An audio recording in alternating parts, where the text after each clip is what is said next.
Well, I'm here at 2024 Spring LCS Fan Fest at I call it the LCS Arena, but other people call it the Riot Arena. Yeah, the Riot. Valorant gets played here. Yeah. Riot Games with an S on the end. All right. I already hate this interview. No, I'm here with David Phreak Shirley to discuss what are you doing here? You're not. You don't do this job anymore. Yeah, that's true.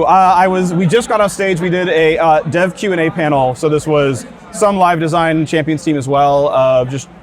We chatted with the community about champions. You could probably catch it on the stream. What is it like for you to be doing something like that? Because it's a strange fusion where you're back at your old place, but you're doing your new job. It's fun because I walked by, I said hi to Sven and Jat, and then the makeup artists all recognized me. Hello, everyone. It's just it's cool to see everyone that I used to see every week. Everyone here is still great. It's fun.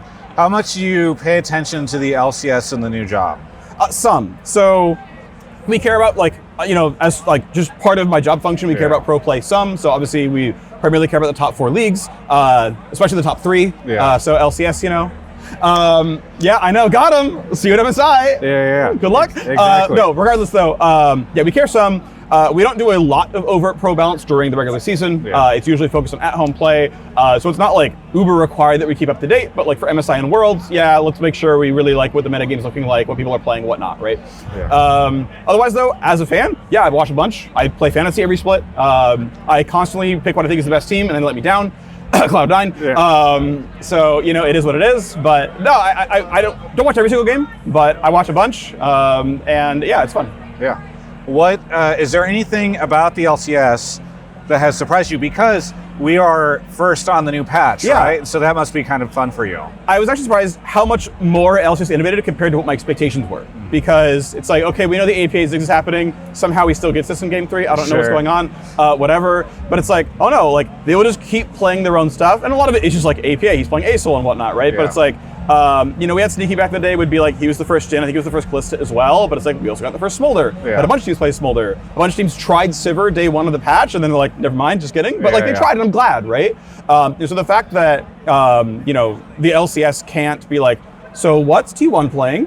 And then make choices, it's no, you just gotta go, and that's great to see. And sometimes they strike gold, and they're actually, we're just an ASOL team sometimes. That's fine. And we're just going to learn how to play that style, and no other team does this, and that's okay. That's really great. So more innovation than I expected. Yeah. Whenever, from the design perspective, is it really exciting when you see Smolder come out for the first time? Or you're oh no, this is too much? Or what? What's kind of your take there?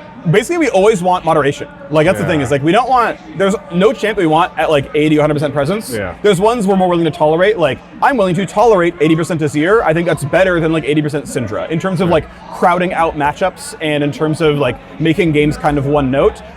It allows you to play more styles of bot laner, for example, because you have late game insurance, so you can play an early game champ instead, right? Whereas if every mid laner falls off, someone's got to kill the top lane Scion if we're there, right? It's again, a 100% Scion meta is less fun than 100% Jax or Jace top lane meta, right? So it's moderation, but also there's things we're more willing to tolerate. If Smolder was 20% presence all split long, cool, great.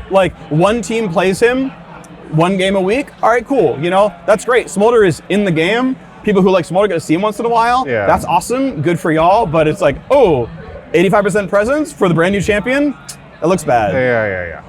Makes sense. Yeah. So I am also wondering how much your relationship with the community has changed over the past year and a half. Because what's funny is I remember you and every other caster, if you're a 100T fan and you say wow, 100T just can't get it together, people are oh, he's fucking biased against 100T. Oh, of course, Now you piss them off in a different way whenever you say oh, I don't this champion is not as OP as everybody thinks, or something that. So what has that been navigating? Because it's you're still dealing with Reddit threads, but they're for different reasons. They have different reasons. Ultimately, I'm glad people care, right? They care about their favorite LCS teams. They care about the game they play. That's awesome. I'm glad. And there's some really good feedback out there as well. Volibear has to change his patch because some dude made a Reddit thread. Was hey man, what if Volibear Q didn't crit with Sundered Sky? And I was that's a good idea. We should do that. And so we did. And it required rescripting the ability, but we got it in time and it got QA'd, and it's that's the change.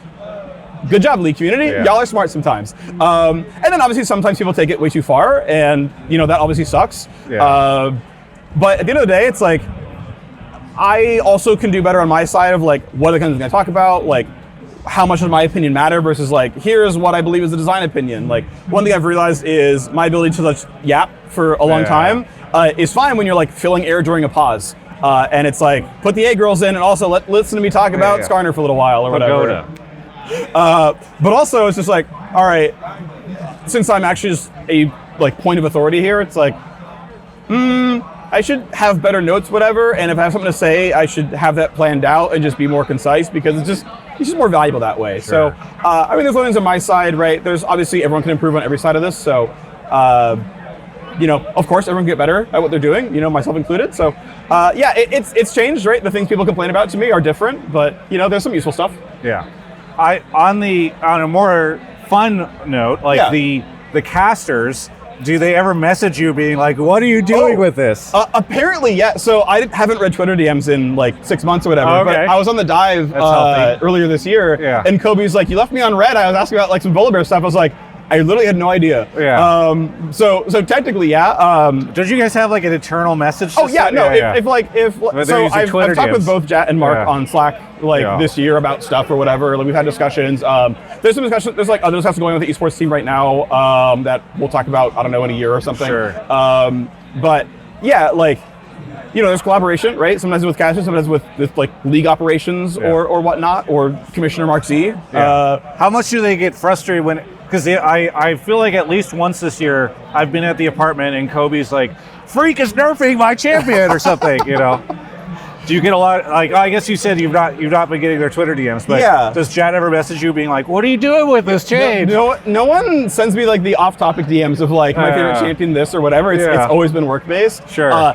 Probably again, if it was on a Twitter DM, it would have been something you know more silly, and I would have, if I read them, I would have noticed. Yeah. But yeah, not a ton weirdly. But we'll still discuss like we did a launch event for Arena, you know, last year, and I saw a bunch of people today and whatnot, and it's like, oh, cool, we get time to like catch up and talk about stuff. And so you know, once in a while, you know, that happens, or you know, I'll like be on this side of the street, like in front of the studio on like a regular day that people are here, and we'll chat as well. So you know, you get the occasional interactions, and it's always good to hear their thoughts. Like people are smart. We also have a like biannual or semi-annual meeting before MSI and Worlds usually, where it's like, you know, esports and design get together and like chat about stuff, and it's like, yeah, here's what you know is going on for Worlds and whatnot. And so like there are some touch points, which is nice. That's cool. Yeah, and again, people are still great. Well, I'm sure that's nice for you to be able to explain to them like your methodology on the changes you're making, so then they can communicate that on broadcast or whatever. So it's kind of cool. All right, well, hey, anything you want to say to any of the fans here, because it is getting kind of hot out here. It's supposed to rain.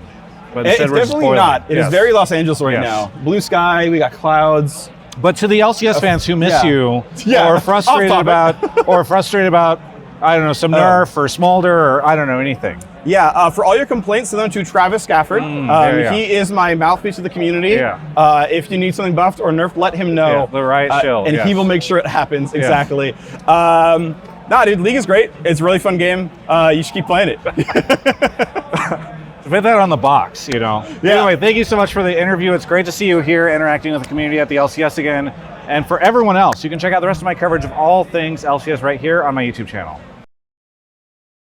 Please subscribe to my YouTube channel. Please. It is, I sometimes lose subscribers because people are just leaving LCS. They're done watching it. And I just need you to please subscribe if you haven't subscribed. Please. It's free. It's literally free. You just hit the subscribe button.